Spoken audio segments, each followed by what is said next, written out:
Bonjour à tous, j'espère que vous allez bien. Aujourd'hui on se retrouve pour parler de l'affaire de Zara Baker qui a malheureusement été victime de sa belle-mère diabolique.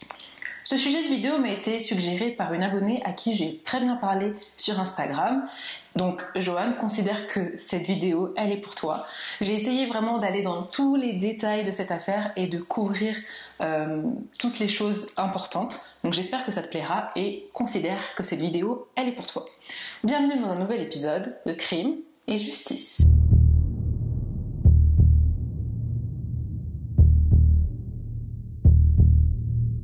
Zara Claire Baker est née le 16 novembre 1999 à Wagga Wagga, en Australie. Ses parents, Adam Baker et Emily Dietrich, l'ont eue alors qu'ils étaient âgés de 19 ans.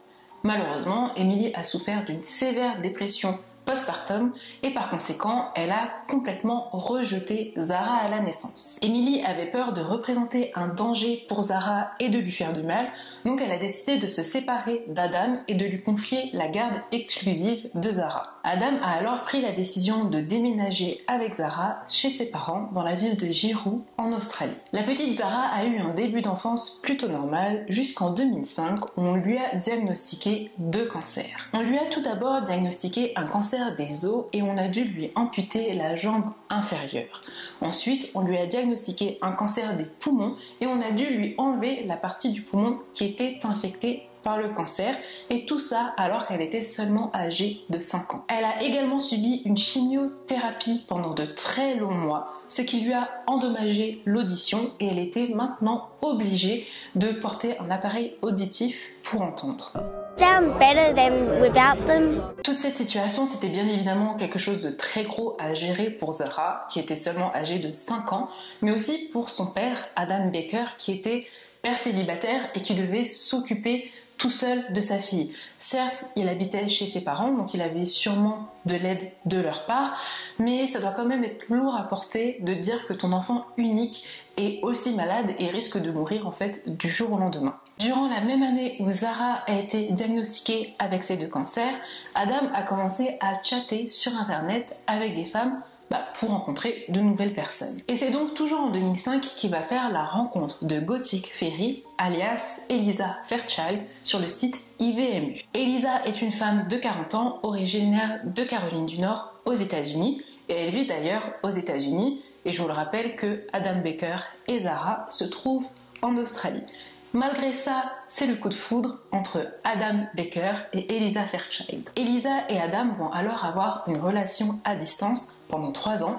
3 ans pendant lesquels Eliza ne va pas cesser de faire des allers-retours entre les États-Unis et l'Australie pour rendre visite à son amoureux Adam Baker. Leur relation va donc prendre un nouveau tournant en 2008 quand Zara sera enfin en rémission. Adam va prendre la décision de se marier avec Eliza et de déménager avec Zara en Caroline du Nord aux États-Unis. What did you think your life was going to be like? Happy family, a lot of love, more children, brothers and sisters for Zara.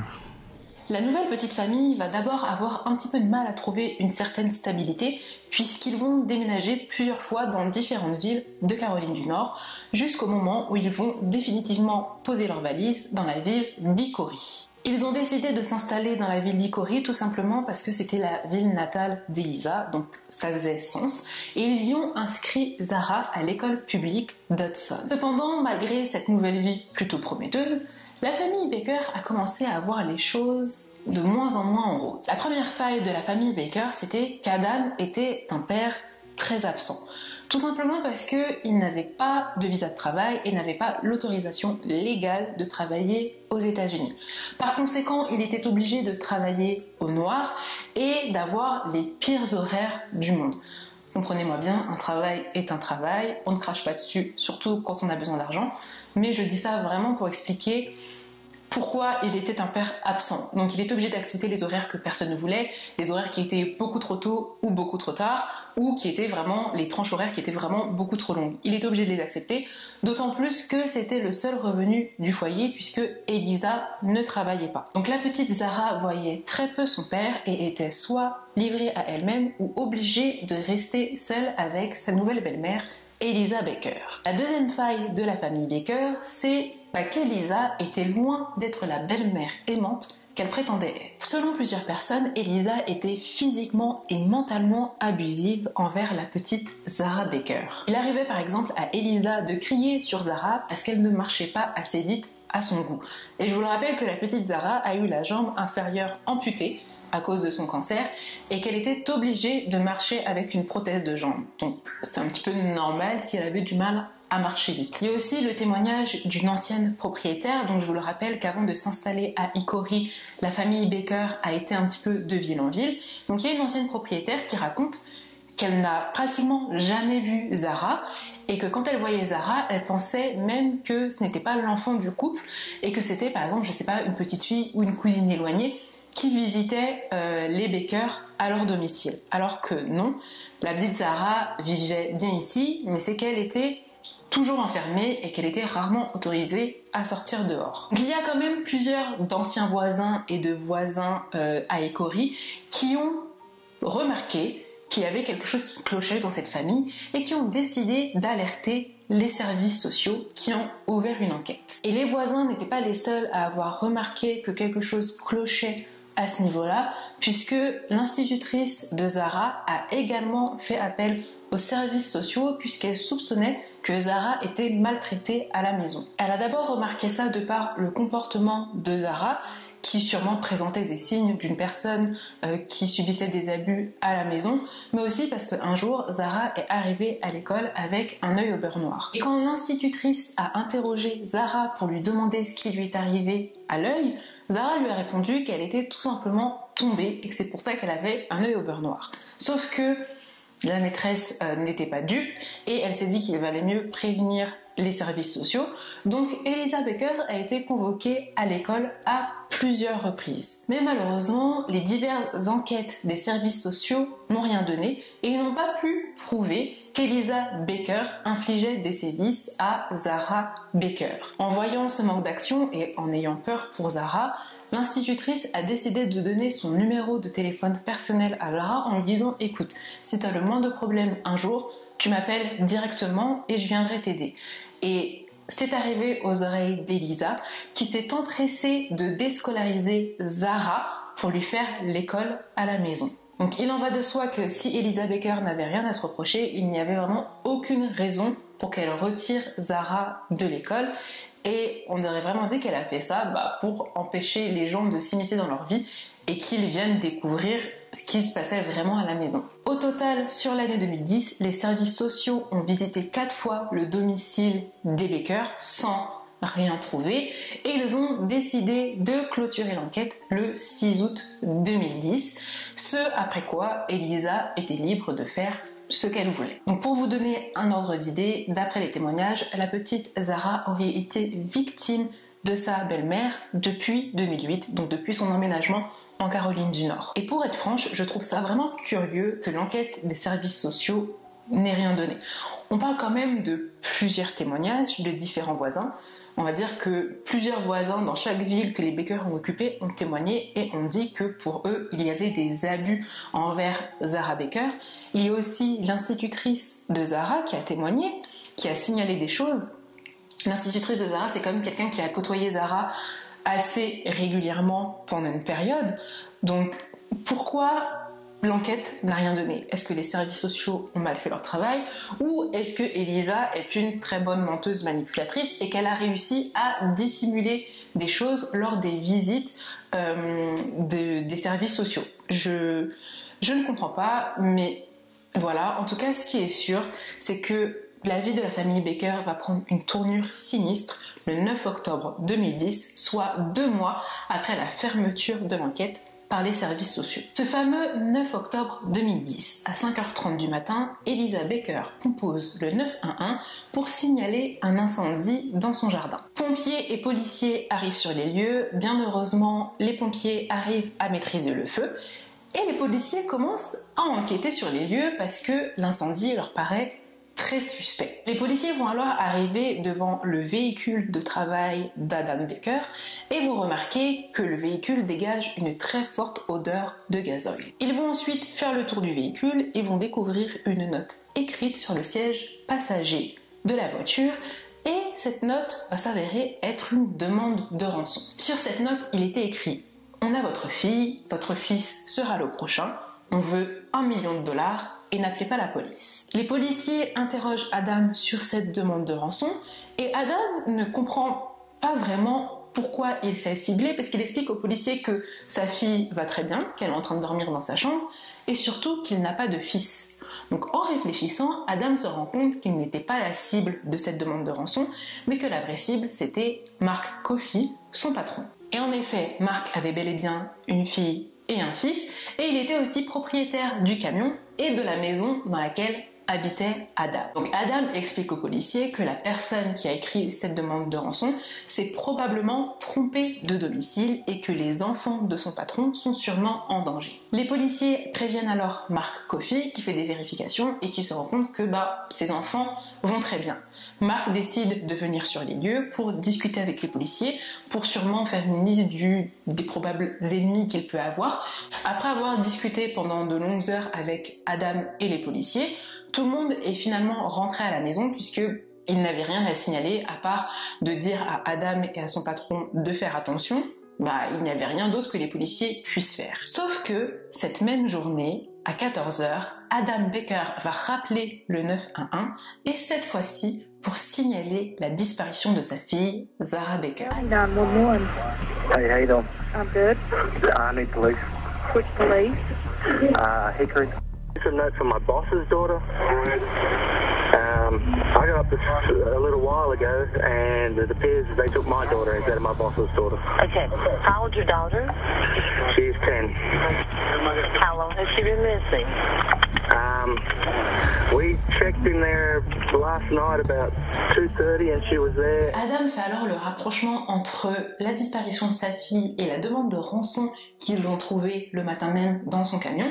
Et là, il se dit qu'effectivement, le ravisseur s'est trompé de personne et qu'il a kidnappé sa fille. Et il y a un truc assez étonnant dans toute cette histoire, c'est que quand les policiers sont venus la première fois à 5h30 du matin, personne n'a pensé à vérifier si Zara était bien dans sa chambre, comme Adam lui disait. Je veux dire, les policiers ont passé leur temps à discuter sur l'affaire, mais jamais personne ne s'est dit « Bon, on va aller vérifier si la petite Zara Baker, elle est bien tranquillement dans sa chambre comme son père le prétend. » Après le signalement de la disparition de Zara par Adam Baker au 911, les policiers ont décidé de lancer une alerte Amber, puisque Zara était une petite fille de 10 ans qui avait disparu et qui avait probablement été kidnappée par un ravisseur pas très net. De très grosses recherches ont été lancées pour essayer de retrouver la petite Zara et même des chiens pisteurs ont été appelés pour essayer de retrouver une trace d'elle.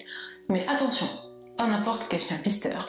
Les enquêteurs ont fait appeler, curieusement, des chiens pisteurs de cadavres qui se sont arrêtés devant les véhicules d'Adam et d'Eliza Baker. Les enquêteurs ont alors eu une piste où chercher et ont commencé à chercher des éléments dans la voiture et on peut retrouver ce qui semblait être des traces de sang humain. Après ces découvertes, donc le lendemain de la disparition de Zara, le 10 octobre 2010, les enquêteurs ont décidé d'annuler l'alerte Amber et de requalifier la disparition de Zara Baker en homicide, parce que selon eux, ils ne recherchaient plus une petite fille disparue, mais un cadavre. Au même moment, donc pendant tout le remue-ménage avec la disparition de Zara Baker, Eliza Baker a été arrêtée par les policiers pour des faits totalement détachés à la disparition de Zara Baker. Donc il semble qu'Eliza Baker ait été arrêtée le jour de la disparition ou le lendemain de la disparition de Zara pour avoir fait des chèques en bois, pour avoir volé,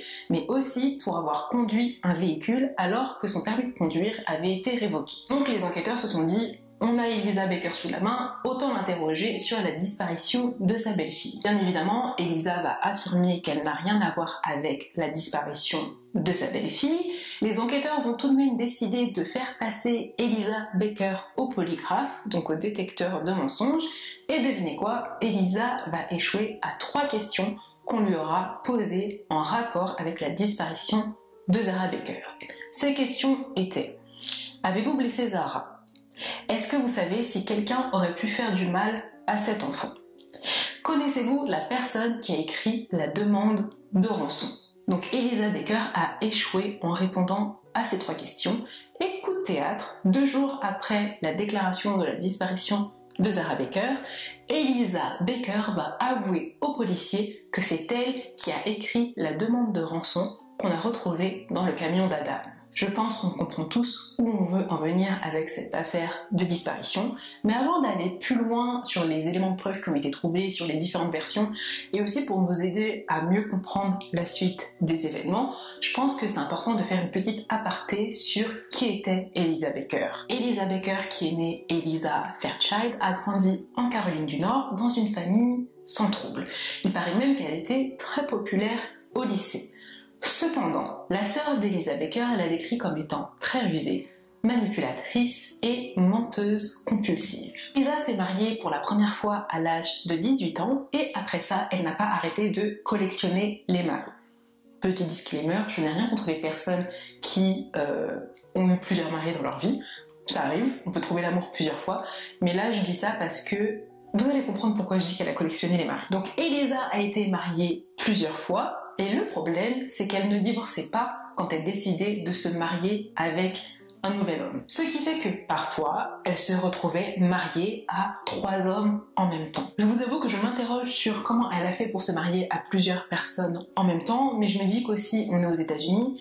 Peut-être, il n'y a pas eu d'explication là-dessus, mais peut-être qu'elle s'est mariée dans différents États, et on sait très bien qu'aux États-Unis, chaque État fonctionne de sa propre manière, qu'ils ne sont pas forcément interconnectés, donc il était clairement facile de se marier sans divorcer et sans que personne ne le sache, sans que les administrations le sachent. Et du coup, on va apprendre que Adam Baker était son 7e mari, mais attention qu'elle était toujours mariée lorsqu'elle s'est mariée à Adam Baker en Australie. Et surtout que Aaron Young, donc qui était l'homme à qui elle était encore mariée quand elle a décidé de se marier à Adam, venait régulièrement à son domicile avec Zara et Adam dans la maison. Et pour ce faire, Eliza avait tout simplement menti à Adam en lui disant qu'Aaron était son frère. Eliza était d'ailleurs restée en très bon contact avec plusieurs de ses ex-maris, et on a aussi appris qu'elle avait eu 3 enfants, donc de différents petits copains et de différents maris qu'elle avait eus auparavant. On a aussi découvert qu'Eliza était violente envers les enfants et qu'elle l'avait été envers ses propres enfants, puisqu'il y avait des rapports de services sociaux qui indiquaient des violences psychologiques et physiques depuis 1999. Bien évidemment, l'enquête sur la disparition de Zara Baker a donné lieu à des perquisitions et on a eu des mandats pour fouiller les réseaux sociaux d'Eliza Baker. Donc les différents réseaux sociaux qu'Eliza avait à cette époque, c'était un MySpace, un Facebook et puis une boîte mail lambda. La fouille des réseaux sociaux d'Eliza a permis de mettre en lumière un côté un peu sombre de par les pseudos déjà qu'elle utilisait. Donc il y avait par exemple Fairy Girl 666 avec un 8 à la fin, mais je suppose que c'est parce que le pseudo était déjà pris et qu'il fallait pouvoir le démarquer, ou aussi le pseudo Gothic Fairy 6668. Il paraît même que les mots de passe qu'elle utilisait pour ses réseaux sociaux contenaient les chiffres 666. Pas besoin de vous faire un dessin, 666, les numéros du diable, on connaît, moi-même j'ai peur de ce qui peut m'arriver juste parce que je les ai prononcés. Elle publiait énormément de photos de têtes de mort ou de photos un peu sombres sur son MySpace. Elle écoutait aussi beaucoup de musique métal. C'est sûr que ça ne définit pas une personne de faire tout ça, mais dans le cas d'Eliza, ça a un peu son importance.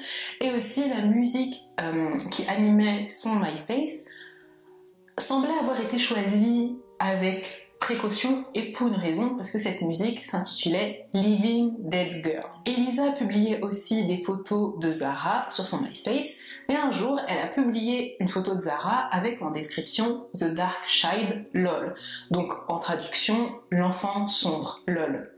Enfin, qui fait ça? Qui poste une photo de sa belle-fille avec ça en description? C'est quand même assez bizarre. Au niveau de la vie privée d'Eliza, les enquêteurs ont découvert qu'elle chattait avec d'autres hommes en fait, alors qu'elle était mariée à Adam, et que ces hommes lui envoyaient des grosses sommes d'argent, notamment un homme qu'elle avait rencontré et qui habitait au Royaume-Uni. Elisa semblait aussi être impliquée dans des affaires de drogue, donc elle allait se faire prescrire des médicaments par différents médecins et après elle revendait les médicaments chez elle, et il paraît même qu'elle occupait cette activité avec Aaron. Donc voilà, j'espère que tous ces éléments vont vous aider à comprendre un petit peu mieux qui était Elisa Baker et quel type de profil elle avait et quel était son état d'esprit tout simplement. Revenons maintenant aux éléments de notre affaire de disparition.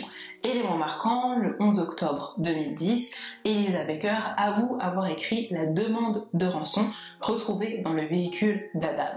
En parallèle, les enquêteurs ont continué leur recherche pour essayer de retrouver Zara et ont malheureusement retrouvé le 27 octobre 2010 la prothèse de jambe de la petite Zara sur une route de Caldwell County. Après cette découverte, les enquêteurs ont commencé à mettre la pression sur Elisa Baker pour qu'elle avoue quelque chose parce qu'ils savaient très bien qu'elle en savait bien plus qu'elle ne le prétendait sur la disparition de Zara.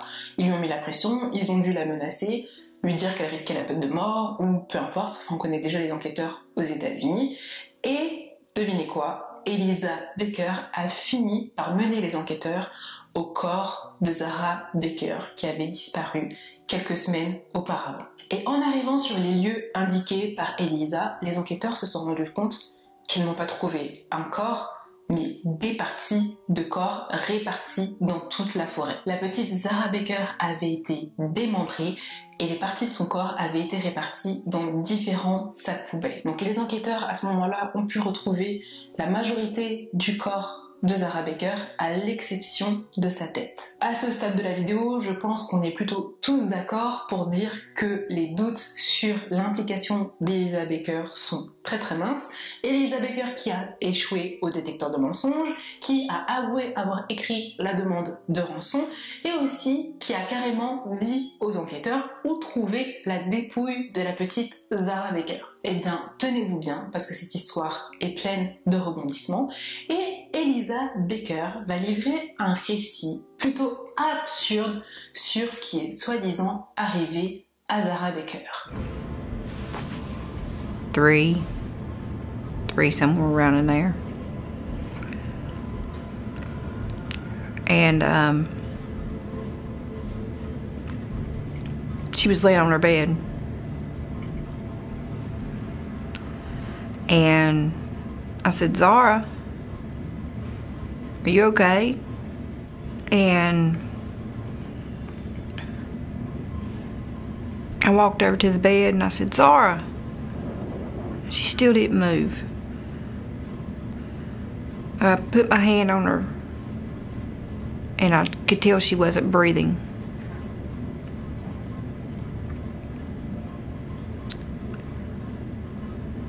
And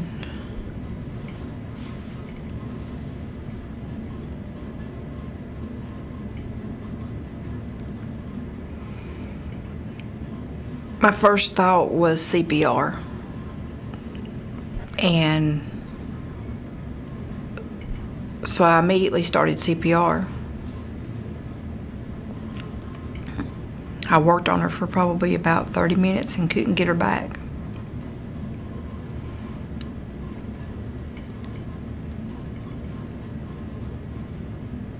Begging the whole time for God not to take her, you know.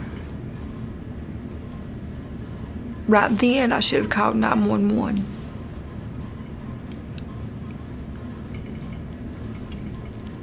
But I got scared. Of what? I didn't know what to do. I've never been faced with anything like that. I've never...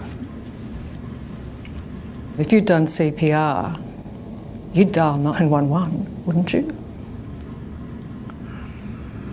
Most people would have, yes. Elisa alleges she called Zara's father Adam and that it was he who dismembered Zara. If we're going to believe anything you say, why would you ring the police and say, I'm not having a part of this? That is the most heinous thing to do. He was my husband. Please. That's not good enough. It's not. It's just not good enough. You know that. I know. La petite Zara Baker serait morte 2 semaines avant le signalement de sa disparition. Adam Baker aurait lui-même découpé le corps de sa fille pour ensuite le répartir dans la forêt et aurait forcé Elisa à rester pendant qu'il disposait le corps de sa fille dans la broussaille. Et ça voudrait dire aussi que quand Adam a déclaré aux policiers qu'il avait vu sa fille dormir dans sa chambre à 2h du matin le jour où les policiers ont été appelés pour l'incendie, ça voudrait dire qu'il n'avait pas vraiment vu sa fille. Là, moi je suis chamboulée. Moi je ne comprends plus rien. Et en fait, la version d'Elisa Baker, elle est si difficile à comprendre, tout simplement parce que il n'y a rien à comprendre et que rien ne fait sens. Ce qu'elle raconte n'a aucun sens. Comment vous voulez expliquer qu'un père a décidé de démembrer le corps de sa fille juste parce qu'il l'a retrouvée morte dans son lit? Personne ne fait ça. Et puis, de toutes les façons, les enquêteurs ont réussi à amasser un nombre de preuves assez conséquent qui nous prouvent que ce qu'Elisa raconte, c'est du bullshit et que rien de tout ça n'est jamais arrivé comme elle l'explique. Tout d'abord, le polygraphe. Donc, Elisa Baker est passée au polygraphe et on a bien vu qu'elle avait échoué et donc qu'elle semblait être impliquée dès le début dans la disparition de Zara Baker. Sachez qu'Adam Baker est également passé au polygraphe, mais lui a réussi. On lui a posé les mêmes questions qu'on a posées à Elisa Baker et il a réussi, ce qui prouvait, en tout cas, même si le polygraphe est souvent une preuve non recevable au procès, mais en tout cas il a permis de déterminer qu'Adam disait la vérité et qu'il ne savait pas ce qui avait pu arriver à sa fille au moment où il a déclaré sa disparition. Le bornage téléphonique d'Adam indique que contrairement à ce que dit Elisa, il ne se trouvait pas avec elle au moment où elle s'est débarrassée du corps de Zara dans la forêt. Selon le bornage téléphonique, Adam se trouvait sur son lieu de travail à 32 km de là où a été retrouvé le corps. A contrario, le bornage téléphonique d'Elisa indique qu'elle se trouvait bel et bien sur les lieux où on a retrouvé le corps de Zara, mais aussi qu'elle a appelé Adam de nombreuses fois sur son portable.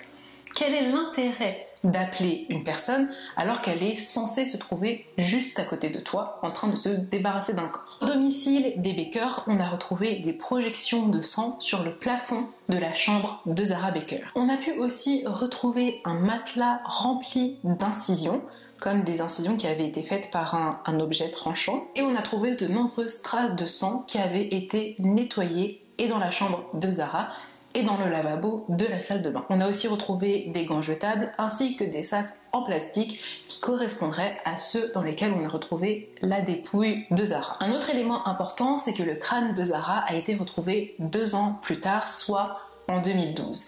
Et cette découverte a permis aux enquêteurs de mener cette fois-ci une autopsie complète qui a permis de plus ou moins déterminer les causes de la mort de Zara Baker. La mort de Zara Baker serait due à un acte de violence non identifié qui aurait entraîné la mort. Donc, le résultat de l'autopsie affirme bien que Zara a été victime de violence et qu'elle en est morte, alors qu'Elisa avait, elle, dit qu'elle avait dirigé les enquêteurs sur où trouver le corps de Zara pour se sentir soulagée et pour leur prouver qu'il n'y avait pas eu de violence physique envers Zara. How did you feel when her body parts were found? How did you feel about that? Relieved, Why? because she was going to be all put back into one.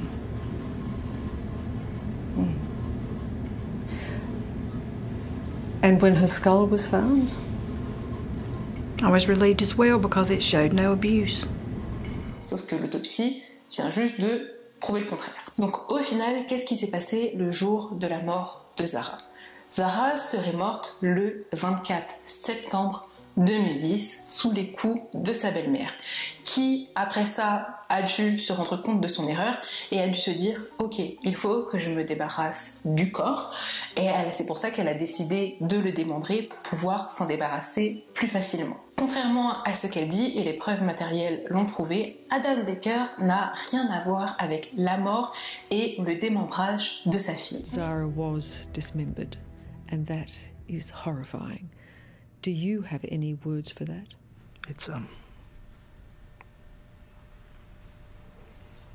not something I like to think about. You know.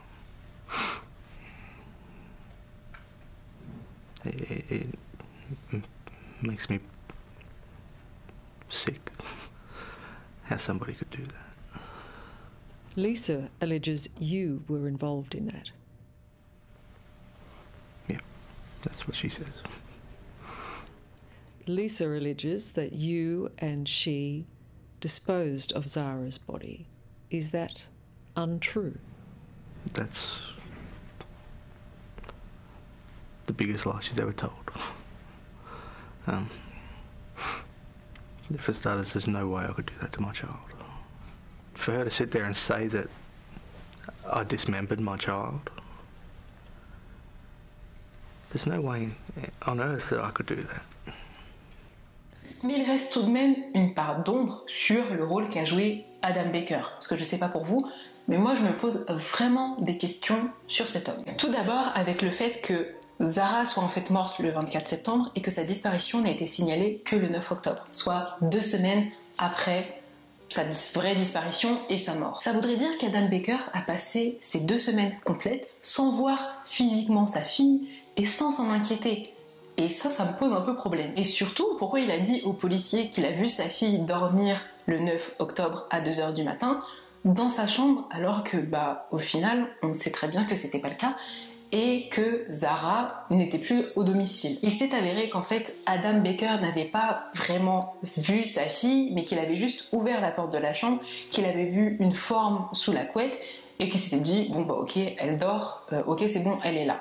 C'est comme ça en fait qu'il avait vu Zara le 9 octobre 2010, mais voilà, maintenant on sait qu'il n'y avait personne sous la couette. Et même si Adam Baker n'est pas directement lié à la mort de sa fille, pour moi, il en est un petit peu responsable dans le sens où il a trop fait confiance à Elisa, il a été négligent et il était peu impliqué dans la vie de sa fille. Je comprends, il travaillait, etc. Mais on parle quand même d'une petite fille qui a un passé médical très lourd, donc en quoi c'est normal de ne pas voir sa fille physiquement pendant 2 semaines et de ne pas se poser de questions.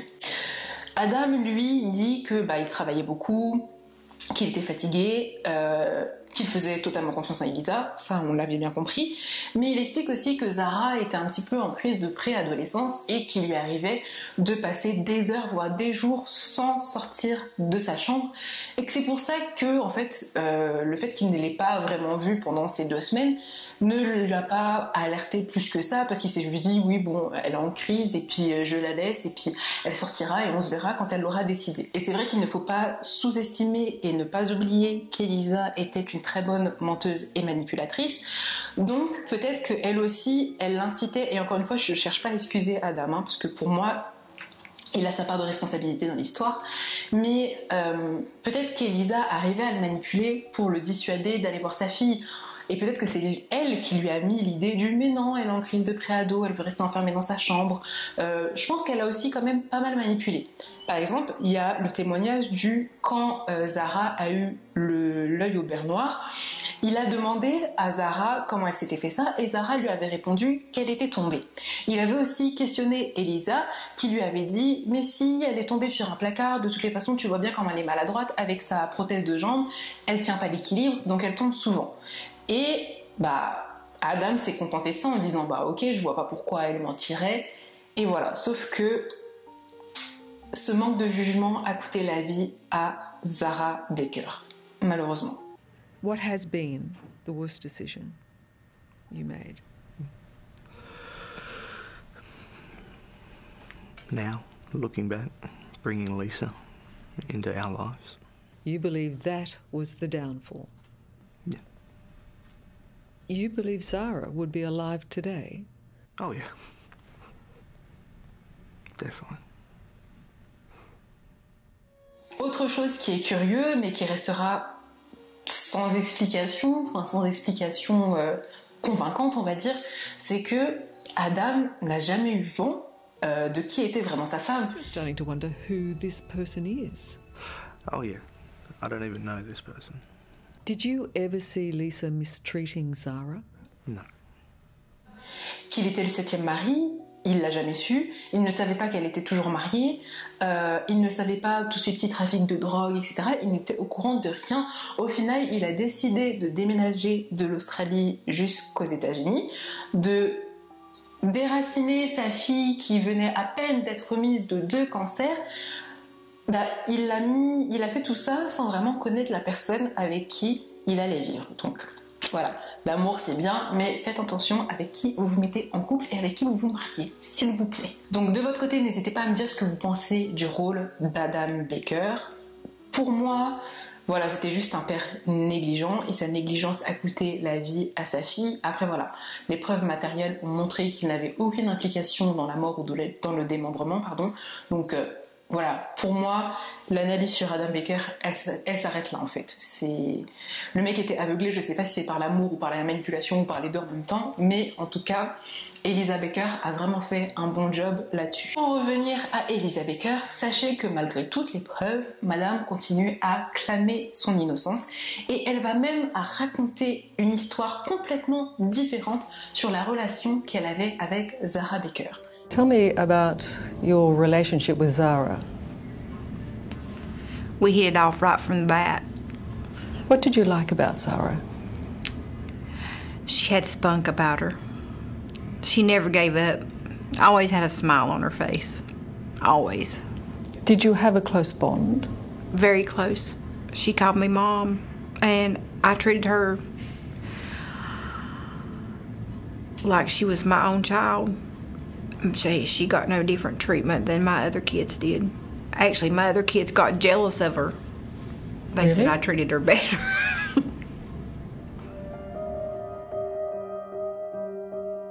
Et Eliza va débattre dur comme fer en disant non, qu'il n'y a jamais eu de violence envers Zara, alors qu'elle a elle-même signé un rapport qui prouve le contraire.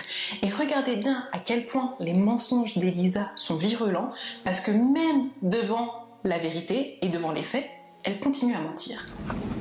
That admitted that you have a history and a pattern of physical, verbal and psychological abuse of Zara. I never signed that paper. You did. There's your signature. It's no case somebody's had me sign something I shouldn't have signed, because that's not so. That's not your signature.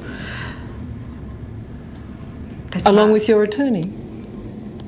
That's not your signature. That's my plea bargain, right? Yes, but you signed that you accept that you had a history and a pattern of physical, verbal and psychological abuse of Zara. That was in with my plea bargain. Yes, So you ma'am. signed it? Yes, ma'am. Yeah.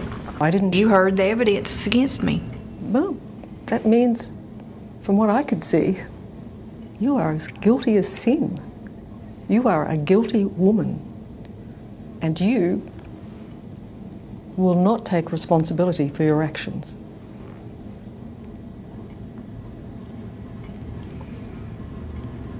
There again, that's your opinion. It's the opinion of the state. It's an opinion of the lawmakers. It is the opinion of your own family. Some of my family. Et la culpabilité d'Eliza est tellement énorme, les preuves sont tellement accablantes que même Scott Riley, son avocat, a déclaré qu'il aurait fallu à un jury juste 5 minutes pour déclarer Eliza coupable du meurtre de Zara Baker. Et malgré tout ça, malgré les preuves, malgré le fait que même son propre avocat qui est censé la défendre soit contre elle, Eliza ose dire que les gens se sont basés que sur des preuves circonstancielles et qu'ils ont refusé de l'écouter. The evidence doesn't show that what you're saying is the truth, does it? It does to a point, but there's a little bit. Not even to a point. Le procès d'Eliza Baker a eu lieu en septembre 2011 et elle a décidé de plaider coupable.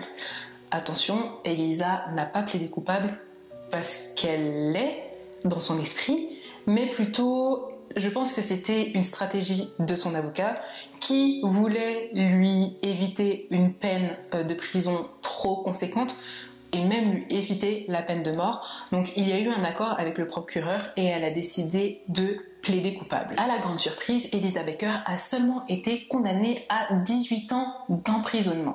Certes, elle est emprisonnée dans une prison à très haute sécurité, mais 18 ans, c'est rien pour le crime atroce qu'elle a commis. Alors, je vais sûrement ouvrir un débat avec ce que je m'apprête à me dire. S'il vous plaît, ne m'envoyez pas au bûcher, mais je ne suis pas spécialement partisante de la peine de mort. Tout simplement parce que j'estime que c'est pas à nous de décider quand quelqu'un doit mourir, que ce soit un criminel ou une victime. C'est pas à un criminel de décider quand une victime doit mourir, et c'est pas à nous non plus ou à une justice de décider quand est-ce qu'un criminel doit mourir. C'est pas de notre ressort. Bref, rentrez dans le débat si vous voulez, mais je comprends totalement et je respecte les personnes qui disent que telle personne mérite la mort par rapport au crime qu'il a commis. C'est une façon de penser que je comprends, que je respecte. Je suis pas forcément d'accord parce que moi je suis pas pour la mort, etc. Mais voilà, je comprends totalement. Et par contre, dans le cas d'Elisa Baker, ok, j'aurais pas forcément voulu, moi personnellement, qu'elle ait une peine de mort. Par contre, elle aurait clairement mérité un emprisonnement à vie avec sans aucune possibilité de libération. Et je trouve ça lamentable et absurde qu'elle ait seulement été condamnée à 18 ans de prison pour avoir tué et démembré une petite fille de 10 ans. Ça, c'est vraiment un truc que je ne comprends pas. Donc voilà, après ce que je viens de dire, je sens que les claviers vont chauffer là, les commentaires vont chauffer. Enfin bon, c'est la fin de cette affaire. N'hésitez pas à me dire ce que vous en avez pensé. S'il vous plaît, ne m'envoyez pas au bûcher juste parce que je ne suis pas d'accord avec vous. Chacun a le droit d'exprimer sa pensée, mais toujours dans le respect. Quand je réponds aux commentaires négatifs, c'est pas parce que je suis fâchée que vous soyez contre moi. Non, c'est parce que vous manquez de respect et j'apprécie pas. Donc voilà. De toutes les façons, les commentaires sans marque de respect seront supprimés. Comme ça, personne ne perd de temps. Voilà. En tout cas, Joanne, j'espère avoir rendu hommage au sujet. J'espère l'avoir bien traité. Tu ne seras pas déçu de la vidéo. Sinon, vous autres, j'espère que vous avez apprécié aussi cette vidéo. N'hésitez pas à me dire ce que vous avez pensé en commentaire. Et on se revoit bientôt pour une nouvelle vidéo. Ciao!